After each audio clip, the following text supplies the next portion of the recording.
All of us want our child to be confident. But how do we do that? Here are 3 quick tips on building confidence in your kid. Number 1. Be a good role model. Children tend to become who they see around them.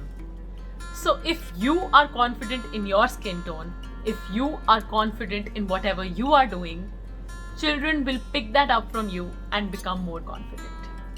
Number 2. Ban harsh criticism. Whatever you say to your child has a very huge impact on his or her personality. So, if you're saying harsh words to your child, it can relate to him feeling bad about himself or herself, and that can have a negative impact on his or her self-esteem. So, ban harsh words. Create a positive learning atmosphere for your child. Number 3.